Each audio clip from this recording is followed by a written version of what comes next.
So were there any obstacles that you went through where you wish that you could write to your younger self and tell her basically like not to go here, not to do this? I don't know. If I were to think about what I would tell myself as a girl, Yes.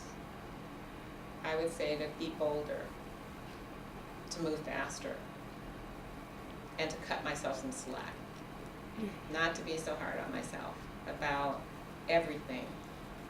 And I mean everything, like what dress I had on and whether or not I had the right shoes that day, and in addition to, work and school work and all of that, just everything, just to be bolder.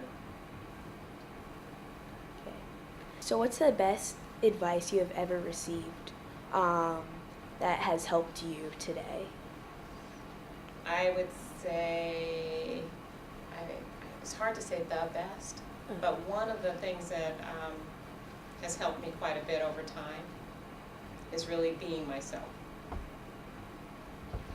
And to not to try to mimic somebody else, not to try to put on someone else's style coat, to be myself, to be excellent in what I'm doing, deliver on what I say I will do, but do it in a way that allows me to be me and not have to worry about or carry the burden of pretending to be somebody else.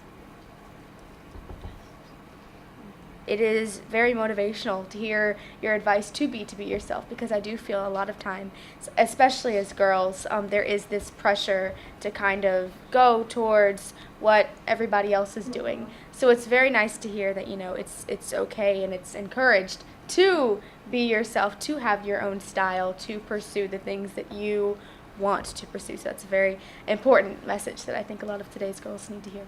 Good. I think it's important for girls to be comfortable in their own skin, because it just really gives you more confidence to do more things when you're comfortable with yourself. I tell a story to some young women who I work with about how years ago when I first started working, I happened to wear braids. I wore braids for years. And why I did that was primarily because I was a runner and I ran at lunch with a girlfriend at work, and it just made my day work, right? And at that time, that was a little more unusual in the workplace than it is now. So I would often get questions about, what is that going on with your hair, and how does that work? And it got to the point where I wrote all the answers to the questions on a board in my office and just directed people to that board, and they started to ask me about my hair. But it also gave me the real opportunity to have the quality of life I wanted and needed at the time, which was to exercise, right, in a way that was aligned with what I needed, which meant exercise with my friends. And the only way we could make that work, based on our own geography, was to do that as our lunch break. And it worked out great. So, part of my message is being yourself comes in a lot of dimensions. It comes in the things that are important to you in your life. It comes in how you decide, what style that's important for you in your hair and your clothes and all of that, but that works for you in your life. To implement those things in a way that bring you satisfaction and confidence is important.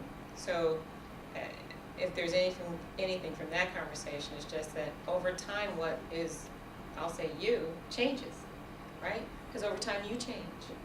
And so over time you'll make changes and decisions about how you want to show up.